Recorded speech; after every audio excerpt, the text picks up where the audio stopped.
Добрый вечер, всех рада видеть. Сегодня у нас исторический день, поистине исторический.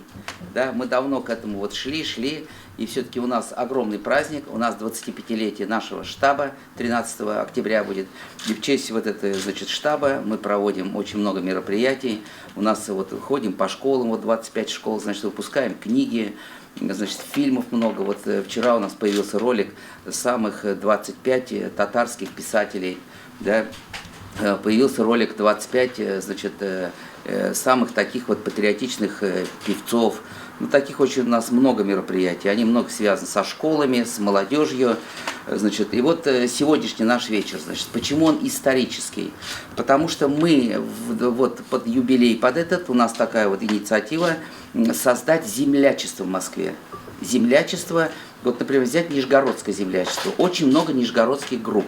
Мы к нижегородским землякам относимся очень щепетильно, потому что, по большому счету, именно нижегородские у нас татары, ветераны, послевоенные годы создали национальное татарское движение Москвы. Вот. Их уже нет многих, они нам передали это, вот, они были нашими аксакалами, мы всегда им читаем дуга, значит, мы в свою очередь собираем молодежь в воскресенье и тоже пытаемся, тоже, значит, себе уже сейчас вырастить такое вот поколение замену, значит, вот. И в чем суть землячества, значит, да, вот Нижегородская есть группа у молодежи, есть группа там для водителей, есть автономия нижегородская, но у нас цель другая. Меня спрашивают все, зачем землячество, почему, что оно будет делать. Когда создается общественная организация, цель, задача и как это будет на финишной прямой в конечном результате, тяжело представить. Вот, например, 5 лет назад, многие знают, мало кто думал, что мафия татарская это серьезно, да? Вот здесь приходили ребята, играли в татарскую мафию вроде бы, но я, честно говоря, про себя думал, поиграть, скоро надоест, да? Вот они справили 4-летие недавно, их 600 человек, вот. Значит, и они каждую неделю собираются, вот такой проект, например, они собираются, все татары разговаривают на татарском языке и играют в игру в мафию, и во время игры изучают татарский язык. Вот, например, ну, у нас уже 25 лет, этот проект один из удачнейших, это, конечно, Гиппократ, когда мы собираем всех студентов медицинских вузов, приглашаем к ним профессоров, академиков для карьерного роста. У нас вот уникальный, наверное, клуб, это клуб силовиков, офицерское собрание, куда мы тоже приглашаем, значит, и молодых, значит, силовиков, и в возрасте для обмена опытом. И у нас еще вот предприниматели, там, значит, масштаб-клуб, у нас 8 таких вот организаций, в общей сложности 4000 у нас активистов, вот, у нас 4 есть на ютубе, 4 канала, вот, ждем от вас комментариев. И в чем землячество? Вот Нижегородский я начал, да, например. У нас это одни из самых, наверное, активных, самых таких вот музыкальных татар у нас нижегородцы. И вот чтобы была татарская такая нижегородская организация студенчески-молодежная. Мы постоянно собирать землячество не можем. Мы, значит, мы обычно здесь собираем молодежь, а дальше молодежь в свободном плавании уже проводит свои мероприятия. Вот так. Наша задача собрать, наша задача как-то направить их немного и, значит, какой-то стартовый такой, значит, энергию им придать, а дальше от них самих зависит. Вот я работал, значит, в комсомоле. Когда мы говорили молодежи, делай то-то, то-то, то-то, это никогда не получалось. И всегда все зависит от инициативы. Люди, чтобы сами придумывали, сами шли к этому и сами потом, значит, выбирали свое направление. Вот. Сегодня мы хотим создать, значит, Нижегородское, Пензенское, Мордовское, Самарское, Ульяновское, Чувашское. И мы хотим создать Башкирское, и татар, проживающих в Башкир, и татар из Татарстана. Вот на сегодняшний день мы будем заниматься, 8 землячеств у нас будет, 8. Вот, представители этих землячеств все здесь. Есть, конечно же, в Москве представительство республик, да? Вот вам надо, вот кто будет заниматься, выйти на представительство вот этих республик. Есть автономия и конгрессы, да? На них надо выйти. И вот такое такое татарско-молодежное, вот такие землячества, я вижу в них большую перспективу. Ну, самый главный враг для татарского народа и для других, вы знаете, что такое ассимиляция, да? И есть такая цифра, если, например, женятся люди, один из муж или жена, например, разной национальности, пусть это татарин, удмурт, чуваш, мариец, да, то в этой семье все равно эта нация заканчивается в 90%. И это татар тоже касается. Вот. Поэтому, значит, вот эта вот ассимиляция, все-таки мы вырабатываем татарскую среду, вот, значит, мы организовываем походы за город, разные развлекательные мероприятия, чтобы, значит, татары между собой общались. Что касается татар, да, мы ни в коем случае не националисты, мы никогда не сравниваем татарскую нацию с какой-то другой нацией, но мы просто болеем и стараемся сохранить татарский язык культуры именно в своей нации. Вот у нас главная задача вот этих землячеств, главная задача – это сохранение татарского языка культуры, наших древних обычаев уникальных и продвижение татарских кадров в Москве. Вот это две главные задачи создания вот этих землячеств. И поэтому вот все равно есть генетический код. Все равно нам на работу хочется принять своего земляка. Это называется кумовство. Или просто блат, да? Это мы шутим так. Значит, все равно у нас есть тяга к землякам. Вот мы провели пробные, 100 человек собрали, Нижегородское землячество. Вы не представляете, вот 100 человек здесь собрались. Многие встретили своих родственников, которых они знали о них, но никогда не видели. Все собрались из своих деревень, да? Вот они все сейчас дружат, все переписываются, все нам говорят спасибо, что вот наконец-то они здесь в Москве, в штабе встретились, значит, да. И штаб у нас уникальный, потому что здесь вот 10 человек в год создают браки, например, да, в основном удачные. Вот. Здесь у нас люди получают карьерный рост, трамплины какие-то. Здесь у нас главное вот личностный рост, профессиональный рост, как я уже говорил. Вот, поэтому вот цель, задача вот таких землячеств. В перспективе все равно у каждого есть планы, мечта, о чем-то мы думаем, да. Сами мы ничего не придумали. Наш вот этот вот клуб, штаб татар, придумал Фикрат Ахмеджан Штабеев. Его, наверное, о нем говорить не надо, все знают. Он тоже вот, он был табеевский мечтатель, про него тоже шутили. Когда он приехал, например, в 69 году он приехал на картофельное поле, да, и там ничего не было. Была небольшая деревня на 20 тысяч, на 15. И он там за 10 лет построил 650 тысяч населения город, Набережные Челны, и самый крупный завод КАМАЗ, да. Такого в мире никогда нет. Он же мечтал, и у него получилось.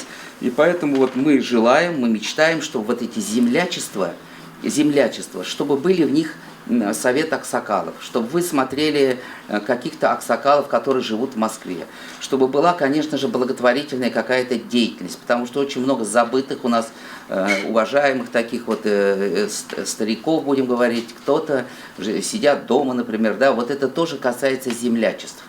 В каждом землячестве есть офицеры и есть кем гордиться. И вот эти встречи офицеров, значит, людей, которые что-то достигли, и с молодежью, это тоже я вижу вот работу вот в этих землячествах, например. Да? Вот, поэтому такое разноплановое направление, мы будем помогать, мы будем подсказывать, где-то помогать в организации. Ну, очень много направлений здесь. Вот. И загородные, значит, какие-то поездки, и значит, какие-то совместные бизнес-проекты. Это не, как мне говорят, может быть, землячество нужны для того, чтобы мешок картошки передать из деревни, да? Ну, и это тоже может быть, да? Может быть, да.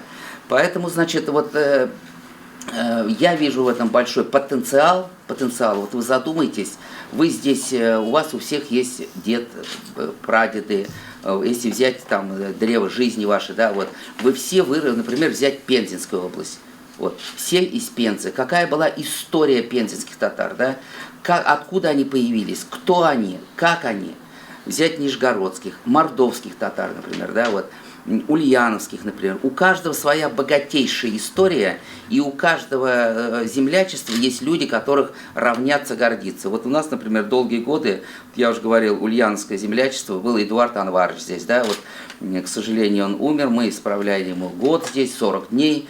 Вот он очень много сделал, построил несколько мечетей, медресе ульяновские. Вот, к сожалению, его нет с нами. Вот он, ульяновское землячество, он очень сильно один человек организовал и поднял. Например, Фарид Гибадуллин, да, вот он и сюда в штаб приезжал, у него, он возглавлял у нас чувашское землячество, да. Значит, у него свой ансамбль, свои дети вот здесь, значит, столько он сабантуи проводил, вот это вот. Может быть, в перспективе, может быть, каждое землячество будет проводить свой сабантуй здесь, да? И в каждом землячестве есть деревни, которых нет, да? Вот, например, была история деревни, может 600, 700, 800 лет этой деревни, а по каким-то обстоятельствам этой деревни уже нет, осталось только место. Но ведь там жили люди, там есть кладбище, люди, значит, и вот, может быть, возродить вот эти вот деревни, хотя бы как-то вот собираться, например, ваши прадеды из одной деревни, например, да, вот это ведь тоже история, это все нужно для идеологического воспитания молодежи, чтобы было привитие к родной деревне, к родному краю. Ну, у нас вообще идет направление вот такое среди молодежи идет у нас, мы хотим привить духовность, благотворительность, да. Вот у нас целая пачка пакетов. Вот мы их, Марсель говорит, мне уже ставить некуда, да. Вот мы их по 5, по 10 отдаем молодежи. Эта молодежь берет эти пакеты и потом разносит их каким-то родственникам, каким-то бабушкам, да, это тоже начало первого шага благотворительности, когда они тратят на это время, они относят эти, значит, ну, мы, знаете, мы периодически вот собираем какие-то средства, например, в этом участвует где-то 1500-1700 человек, и многие студенты нам сдают по 50, по 70 рублей, да, но это очень важно. Нам не важно, что люди какие-то 10 тысяч перечислили, нам важно вот эти люди, которые перечислили 50 рублей, 100 рублей, там, у них вот эта вот благотворительность, духовность, это очень важно. Конечно, у нас направление, вот тоже это землячество касается, это, конечно, вот мы проводим первый намаз, у нас мусульманская организация. В перспективе, если у нас как вот эти пойдут 8 землячеств, мы собираемся здесь вот Крымское землячество, значит, Челябинское землячество, где области больше 100 тысяч живет, 70 тысяч, их все равно в Москве много. Вот. Например, Челябинское, Оренбургское, Крымское. Мы хотим сделать еще, это будет или землячество, или в какой форме это будет, мы еще пока не знаем, в стадии обсуждения. Вот, например, есть часть татар, они у всех у вас есть, они православные, да? Вот как им собираться, где им собираться, как им объединяться. Вот, есть кряшины, есть православные татары, да? Вот у нас есть среди молодежи православные татары, но как-то принято, вот крестик прячут, там религию прячут, вот. Ну, раз они православные, это хорошо, если они вот пост соблюдают, в церковь ходят, да? Я думаю, что в перспективе в Москве обязательно будет, как в Татарстане, храм, где будет служба на татарском языке, как у нас, например, в Татарстане. У нас многие храмы для православных татар, для кряшин, службу ведут на татарском языке, и батюшка у них татарин. Вот. Поэтому вот эта перспектива, наверное, в Москве тоже произойдет, я думаю. И вот как мы, это в стадии обсуждения еще раз пока, вот я повторяюсь. Это в будущем вот тоже, значит, одно из направлений. У нас создан нынче в феврале, вот у нас Саша Скуратов, он зампредседатель Пензенского землячества, он вице-президент у нас Национального конгресса татар нашего, значит, из города Химки. И вот там у нас филиал. И вот мы хотим, чтобы у нас вот по уставу вы можете через наши документы, через Национального конгресса татар, у нас расширенные полномочия, вы можете через наши документы деятельность свою осуществлять. Один вариант. Второй вариант, вы можете без, значит, юридического лица просто организовать землячество.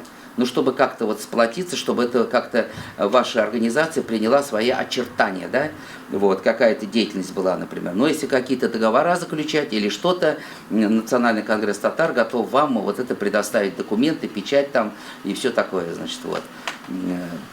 С грантами, если это какими-то связано. Вот хотелось бы в идеале, как вот Табеев мечтал, и чтобы мы вот эти вот ваши землячества, чтобы вы начали проводить свои мероприятия. Во-первых, сегодня стоит вот вопрос, вот мы недавно же сделали такое, значит, объявление, мы провели всего лишь 2 мероприятия, это вот нижегородские татары и пензенские у нас собрались, да, и у нас вот, например, нижегородских уже 350 сразу, вот они такие активные все. Ну, татарская, башкирская по 250 человек. Вот чувашская, например, 23 человека, там, остальные там 30, 40, 50 человек. Вот как вам всем информацию довести до своего окружения, особенно для молодежи. Почему я часто говорю молодежи и молодежи? У нас просто мы больше работаем с молодежью, поэтому и группы вот эти вот землячества мы организовываем такие вот, значит, молодежно-студенческие. Поэтому вот я ко всем к вам обратился, каждый из вас, чтобы вот добавил в наши группы, в наши с вами группы, ульяновские, самарские, пензенские, мордовские, чувашские. Ну вот отдельно мы хотим провести вечер, значит, в пятницу для выходцев из Татарстана, потому что там у нас есть вот инициатива, набережные Челны давайте сделаем, там этот, нужно просто выходцы из Татарстана, чтобы они тоже как-то между собой общались, такое землячество. И башкир, вот в воскресенье хотим собраться, да, вот. Поэтому вот к вам вот с этим вопросом, значит, чтобы вы подумали, вот где нам собрать, и вы знаете, я вам скажу, что очень многие с удовольствием откликнутся. Я же говорю, у нас есть генетический код. Все равно это и чтобы главное вот с первого дня был такой позитивный настрой, помощь друг другу, взаимоподдержка, взаимовыручка. Это же мы же живем с вами, да, вот в 10-миллионном городе, да. Кому мы нужны, вот татары, кому нужен татарский язык, как его сохранить, татарский язык, например, это нам с вами надо. И один из рычагов это вот идеологическое воспитание молодежи через это землячество. Вот я в этом это вижу. Я не знаю, что это будет. Через год мы также вот встретимся. Как это будет? Ну вот, пожалуйста, вам пример. 350 человек, значит, зарегистрировалось. Они с удовольствием, вот мы проведем с ними еще один вечер.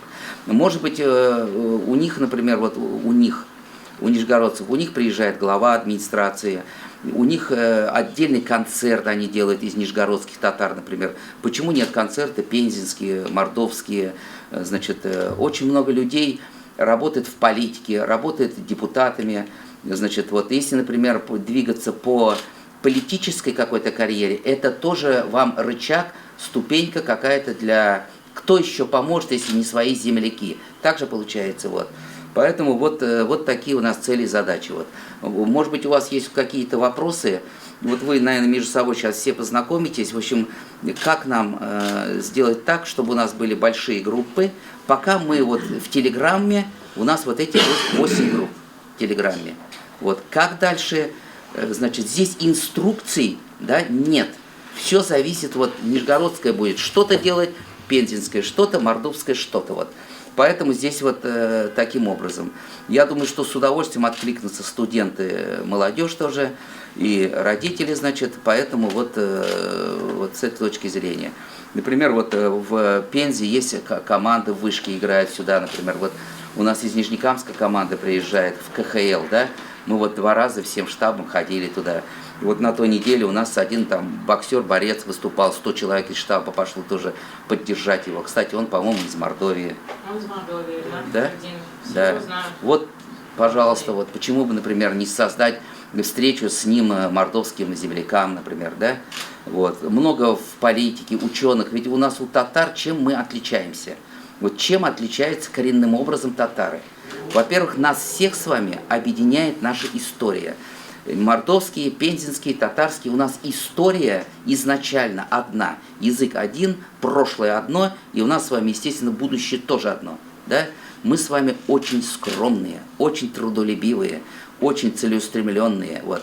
У нас огромная внутренняя тяга к знаниям. Поэтому у татар очень много ученых. У нас огромная тяга к героизму, самоотдаче. Например, во время Отечественной войны это не раз было подчеркнуто. Или же 812 год, значит, да, вот это вот тоже Москву защищали, когда это всем известные факты. Потом в знак благодарности вот в этом в Замоскворечье мечеть нам подарили, да, руководство. Я говорю, тогда уж не руководство. Вот, поэтому вот такие у нас планы огромные, и все зависит от вас, от вашей инициативы. Все, вообще многое зависит. Вот есть Марсель, например, в институте. Вот он организовал, у него отличное землячество в институте. У нас есть Тагир, который вчера организовал здесь, например, с 3 спикерами такую встречу. Да, вот спикер наш один. 2, да. Вот, но это же для первокурсников, это же вот, почему первокурсники, вот мы их собираем. Вот вы представьте себя, вам 18 лет. Вы были в августе, там сдавали экзамен, приехали, значит, в Москву, где-то в общежитии живете, и вы как-то в группе, один татарин или два татарина, вы немножечко все равно, есть такой личностный коэффициент, такой коммуникабельность, он разный у всех, да, и вы попадаете в штаб. Вот попали эти первокурсники в штаб, да.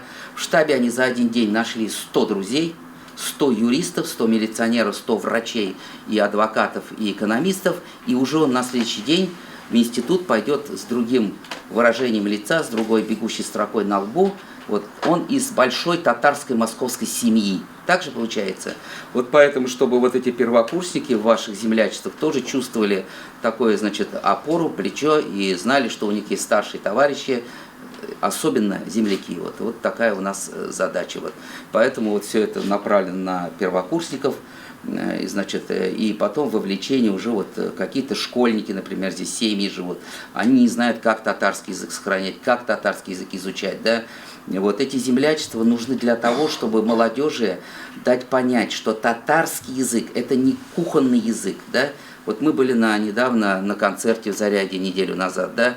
Мы сейчас собираемся, вот в ноябре у нас кремлевский концерт. У нас приезжает театр Тинчурина, Камала, чтобы люди видели, что татарский язык – это не кухонный язык, да, это общий язык, например, да, вот, который даже нас с вами всех объединяет. Так ведь?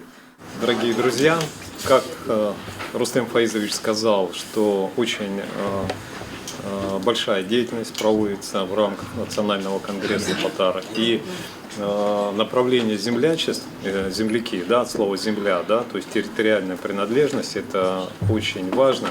Когда, допустим, мы живем в Татарстане или в Пензе, да, мы все там либо казанцы или пензенцы, да, а когда мы собираемся, к примеру, в Москве, вот, наше общение, как говорят, ну, очень ценное, да.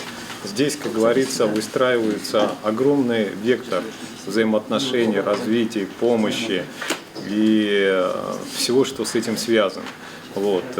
У меня есть, так скажем, по роду моему принадлежность к Пензе, вот, поэтому у меня к вам просьба, кто из Пензы, да, Пензенской области, потом, мы часов до 10 вечера, наверное, здесь будем. Найдите, пожалуйста, время, подойдите ко мне, мы все познакомимся, обменяемся контактами, будем дружить, будем помогать друг другу и будем вместе разные вопросы решать. Вот. И то, что мы находимся в Москве, Москва – это уникальный город, который дает возможности. Ребята, еще раз говорю, Москва дает огромные возможности. Но есть еще такое понимание, что, в качестве шутки скажу, да, вот, если кто-то в регионе 0, тот в Москве будет с 2 нулями или 3. То есть люди должны быть с каким-то потенциалом. В глазах должен быть блеск. Ваша карьера зависит от того, как вы умеете общаться. Вот даже вот вы находитесь за одним столом, да, вот соседи, да, друг с другом. Как вы выстраиваете коммуникации? Прежде всего вы должны сделать от своей жизни свою подачу, сами себя. Вот есть люди с хорошим образованием, с хорошим потенциалом, а, как говорят, косноязычных, да. У кого-то язык работает очень хорошо, да, он со всеми договаривается, без высшего образования, без МГУ, там, без Бауманки, у него жизнь идет. Общайтесь, договаривайтесь между собой, становитесь ценными людьми, что-то предлагайте. То есть вы должны быть ценными людьми для нас всех, вообще для жизни. То есть должен быть что-то у вас, в чем другие люди будут заинтересованы в вас. Вот такими становитесь. И Москва огромные возможности, и то, что Рустем Фаизович дает возможность вам вот на том уровне, которым он достиг, а его уровень очень серьезный, человек опытный и во многих направлениях жизни, предоставляет, так скажем, свои площади для того, чтобы вы собирались, общались, готов вас поддержать. Цените, пожалуйста, это. Вот. Жизнь, она очень короткая. Цените. Вот. Общайтесь прежде всего. Решайте какие-то вопросы между собой там, и так далее. А мы, как вот постарше, чем вы, да, чем можем, мы вам поможем. Обращайтесь к нам. И огромное спасибо, что вы нашли время сегодня приехать к нам. Спасибо.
Yalnızım vermem yine işlerim.